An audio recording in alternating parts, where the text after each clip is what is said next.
Hi, everybody. It is time for instant reaction as the Celtics keep the series alive. Jason Tatum has a huge second half, finished with 34, 116-99 Boston wins. So the Miami story has been a great story. It's a story of Jimmy Butler, of Eric Spoelstra's coaching, and it's a story of effort and toughness and undrafted players playing for a contract. It's inspiring, it's fun, but they're not a good enough team in terms of talent to lack intensity and take the night off on the defensive end and win. They're not the Denver Nuggets. The Denver Nuggets can take a half off and win. That's the reality. We don't have a lot of great teams in the NBA, right? Dynasties, we get about one a decade. And then it's good teams that stay healthy, have a good coach. Lakers in the bubble. It all kind of hits. So Miami's not a team that can play half-ass defense, and they weren't great tonight and win a basketball game. They are winning this game on coaching, Butler, and effort. And a great example tonight, the Celtics had 8 block shots. That's effort. They shot like 50%. They got more open looks. They had 30% fewer turnovers. Why? They played cleaner. And then Tatum had a great second half. So Miami, listen, it's really, really hard. That's why I think Denver is more talented than people are giving them credit for over the Lakers, because it is hard to sweep a team. And the Lakers have some talent, and Boston's got talent. But the difference is Denver swept the Lakers because in the end they have significantly more talent than the Lakers. Their 4 best players are all in their prime. The only Laker top player in their prime is Austin Reeves, and it's pretty low ceiling prime. Boston's got more talent than Miami, and they've been playing together for like 6 years. And that's an interesting thing. There was a story, Kevin O'Connor at The Ringer had a story, or he broke a report that one of the people inside that locker room said the Celtics are tired of faking like they like each other. And here's the thing. Had they won the championship last year, they'd like each other a lot more.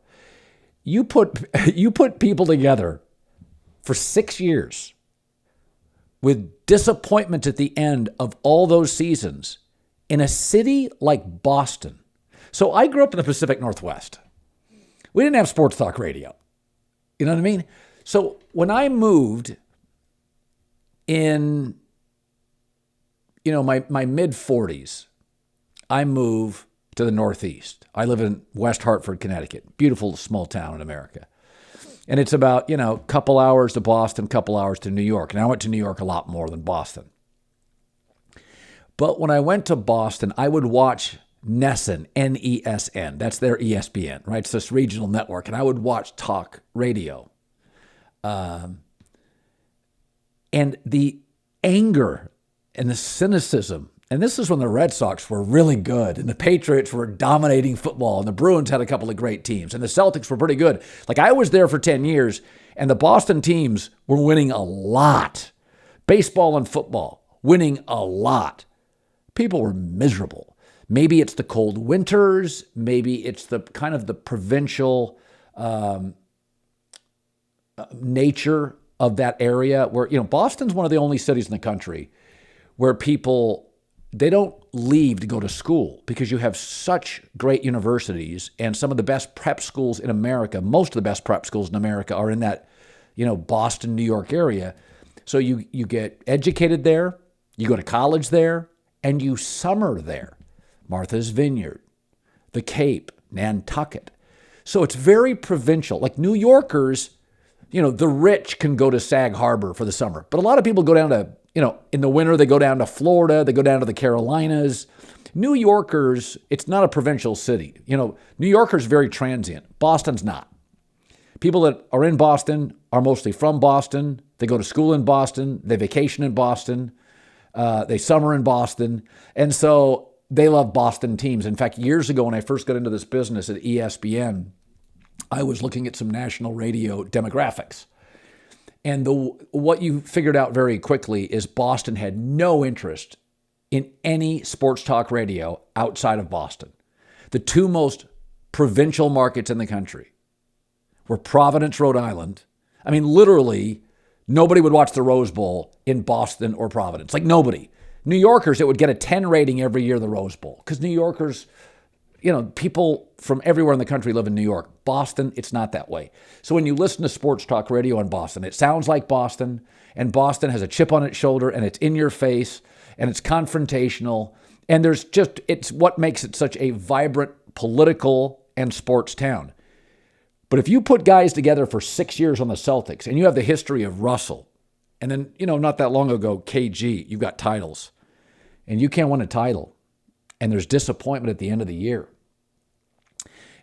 you could see where the team would start eating itself alive. You're on your fourth coach, and this coach is a young coach. By the way, did you notice late in the game, there was a huddle for the Boston Celtics with 5 minutes left in the fourth quarter, and a reporter noted that Marcus Smart sat in the coach's chair, Joe Mazzulla's chair, and started directing the team. It's like this team, the Celtics, took it upon themselves on their day off in Miami and said, guys, we got to play with more effort. So they made an adjustment at half. The team played up-tempo, more good looks, more open threes, started hitting them, and Miami just didn't have the effort, and that's the only way they can win. But Boston's got more good players here. And they've been really good for a long time. But in Boston, if you don't win, man, you got a lot of Super Bowl rings. You got NBA championships. You got Stanley Cup championships. You got World Series crowns. This is a winner's town. And if you're, and Boston's becoming the most talented Boston team that's never won a championship. Not a good tag. So you could see where this team, it would wear on them because nobody was talking about this team not liking each other a year ago. We know that Jaylen Brown is not entirely happy there, living there, went to Cal Berkeley. But by and large, Tatum's easy to get along with. Al Horford's really easy to get along with. Jaylen Brown, it has a good reputation. Marcus Smart can be feisty, but there's no reason this team wouldn't get along. I think Boston, the pressure cooker that is Boston sports. Listen, I grew up in Seattle. The Washington Huskies won a national championship in 1991. The Sonics won in the 70s. We don't win championships. I mean, that's why we celebrate them. Like when the Seahawks win one and they should have won two, people don't freak out. We got one. And so it's not a pressure cooker. It's a friendlier media. Sports talk radio is not as big where I grew up in the Pacific Northwest. So when I moved out east and I saw it and I felt it and I watched WFAN Sports Talk Radio in New York, literally the fans ripping the Mets front office. They didn't make a move in free agency. And then the Mets go get like Jason Bay in left field, a bad fit for the Mets. He struggles. That was like the fans demanding it. And the GM for the Mets apparently listening to Sports Talk Radio. You would watch teams get influenced in New York by Sports Talk Radio. You see teams get influenced in Boston by the pressure cooker that is the fans and the media. So I think the Boston players took it upon themselves. And they played with great intensity. It was a clean game. Tatum was great in the second half. But this isn't Denver and the Lakers. Denver's got more talent. They can sweep them. It's hard to sweep a team when you have inferior talent. Now, Miami's got a better coach. Miami may have the best player in Jimmy Butler. I like Bam Adebayo a lot. But it's a lot of guys here playing for contracts, undrafted guys. And so the Celtics are alive. Got to tell you, really interested. Thursday night, I'm going to do another instant reaction. But Boston. What did Marcus Smart say this week? Don't let us win one. Don't let us win one. So I cannot wait. I got a feeling Boston's going to go home and lose. I'm sorry. It's still Spo against Mazzulla. Spolster's really good. All right, a quick word from our sponsor, Game Time, and some thoughts on LeBron James' potential retirement after this. How great have the NBA playoffs been so far? If you live in one of those cities and wanted to go to the games, there is only one place to get tickets: the Game Time app, the fastest growing ticketing app in the U.S. For last-minute, amazing deals. They don't stop with the NBA. They do baseball, hockey, concerts, comedy shows too. Download the Game Time app and use the code Colin, C-O-L-I-N. Get $20 off your first purchase. $20 off first purchase. Terms apply. Again, download the Game Time app. Use the code Colin, COLIN. Last minute tickets, lowest prices, guaranteed. The Game Time app, the fastest growing sports app in the United States. Use the code Colin, COLIN. Okay, so one of the really interesting things, because as many of you know, I've moved around the country.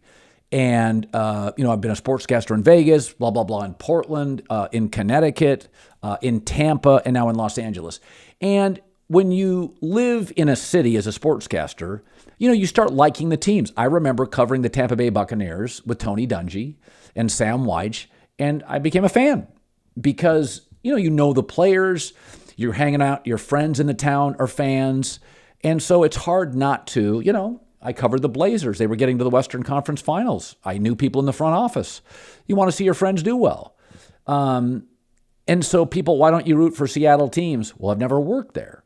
I got a soft spot for the Huskies or the Seattle Seahawks. My sister's not a sports fan, but she likes the Seahawks. And it's pretty cool. My sister and I are closer now than we were in high school. And some of that is, her love on Sundays for the Seattle Seahawks, which to me is really cool because she never liked sports when I was a kid growing up. And my family wasn't a sports family. So living in Los Angeles, and anybody that's lived in Los Angeles, it is a Laker-Dodger town. And if USC football is humming, it becomes very quickly a USC football town. That doesn't mean UCLA basketball or the Angels don't have fans or the LA Kings, but it's always been a Laker-Dodger town first, USC third. Rams are making some headway because of the Super Bowl, McVay. They make some splashy moves. So, and Justin Herbert has made people Charger fans, but Rams feel like fourth behind USC football. But what's been interesting to watch and listen, so I've lived in Los Angeles now 8 years, but I'd visited for years. I'm a West Coast guy, blah, blah, blah, is people loved Kobe Bryant, and they still love Magic. If you're at a Laker game, I've seen this multiple times, and Magic Johnson enters the arena, people stand. I mean, he is revered. It's like nothing I've ever seen in my life. I mean, he is still a legend. Kareem's the all-time leading scorer until LeBron broke that record. It's not treated the same. There's many great players for the Lakers, not treated the same. Magic Johnson is. Kobe, beloved. It is interesting to listen to my friends in Los Angeles who love the Lakers and don't like LeBron. It's weird to me. Maybe it's the politics. Maybe it's the perceived arrogance, or that he's not really their guy because he's bounced around the league. Or maybe it's because, he was called the chosen one of the king and he does the crown thing, whatever. And a couple of them, when I asked them about how you would feel if, LeBron retired, I texted a couple of them. And it's like, good, start over, rebuild. This team's not a championship team. And somebody else pointed out something to me that they said LeBron's ego is too big not to have a retirement tour. Now, for me, I look at LeBron and I think, isn't he kind of above a retirement tour? I mean, is Sacramento going to give him a cowbell? Phoenix going to give him a LeBron jersey? Like, what does he need? LeBron's been about winning in business from day one. Calculated, strategic. That's who he is. And maybe that's what turns people off. But, when I think of LeBron's retirement, the two football retirements to me that were the greatest were John Elway with Denver, won a Super Bowl, and Roger Staubach with the Cowboys. They were both all pros. They were declining, still very good. And they both had their business ventures set and ready to go. So does LeBron. But I do think LeBron does look around the NBA, and he has first halves like he had in Game 4, the Lakers lost, where he's obviously the best player on the floor. And now he's going to have the first major surgery in his career, some ankle surgery, and I think LeBron's probably will talk himself into hey, if we can get Kyrie Irving, Austin Reeves, Anthony Davis, we're not that far off from a championship. And they're probably, with that lineup, not far off a championship. But it really is interesting. I've had some mobility in my career, and there is no real home, even though I think Southern California is my home. I grew up in the Pacific Northwest. My wife's favorite place is Naples, Florida, right? Like our kids, a lot of them like Connecticut in the Northeast. So, like LeBron left his home, Cleveland, twice. They burned his jersey the first time. So, although LeBron has benefited greatly from his mobility, where is he truly beloved? It's not Miami. It's not really Cleveland. It's not Los Angeles, because I can attest to that because I live here. I think it would be the perfect time to call it a career. I thought Brady did it right. Todd Bowles wasn't the right coach. He clearly looked at Mahomes, Burrow, Allen, Herbert, Trevor Lawrence, these really good players, getting better, fully committed in their athletic prime. And Tom's like, you know what?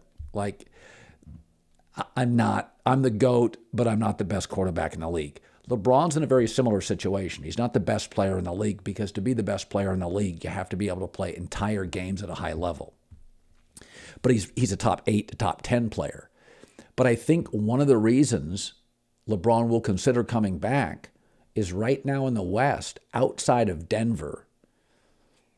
I mean, Golden State has no size. There's not a big market. I mean, if they're going to stay with Clay, Draymond, and Steph, they can only make so many moves. Phoenix, Chris Paul, and Kevin Durant have a very recent injury history. The Clippers still don't have a point guard, and Kawhi and Paul George aren't available regularly. You start looking at the West, and I think because I thought Brady would retire 1 year sooner, but I think one of the reasons he didn't, he looked at the NFC, and he looked at the NFC South and thought, God, I'm surrounded by shit. I mean, I can come back and win my division and get a home playoff game. And he was right. They weren't great, and they still got a playoff game. And so I look at LeBron James, and I think he looks at the Western Conference outside of Denver. And he's like, if we add a Kyrie Irving, AD, me, Kyrie Irving, none of us have to play every night. All of us can play 58 games. One of us can take a night off, bring back Austin Reeves, Rui Hachimura, add some depth on the back end, get rid of D'Lo, Beasley, Vanderbilt.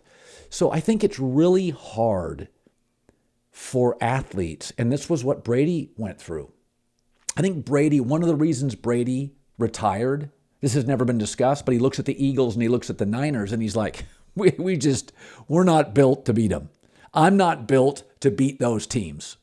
In the NFC, then he looks at Kansas City, he looks at Cincinnati, he looks at Buffalo. But in the NFC, Tom's like, strategic. Yeah, I'm not built. We don't have Philadelphia or San Francisco's roster. We're just not built to beat them.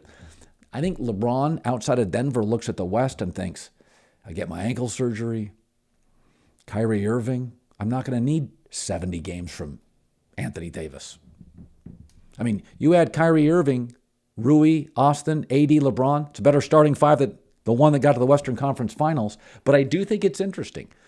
The initial reaction by friends I have in Los Angeles that are Laker fans, LeBron's mobility and kind of strategic nature, is it fair to say he's the least loved great Laker ever? I don't know, because Kareem was such a stoic, prickly figure. When you watch Winning Time, based on Jeff Pearlman's book, I mean, Kareem doesn't let you love him. He's kind of the academic, the intellect. He's aloof, he's distant, he's prickly. He's never got the coaching opportunity he wanted to. Very smart man. But it's my gut tells me LeBron should retire, but probably won't. All right, good stuff. Instant Reaction. See you tomorrow on FS1 and Premier Radio.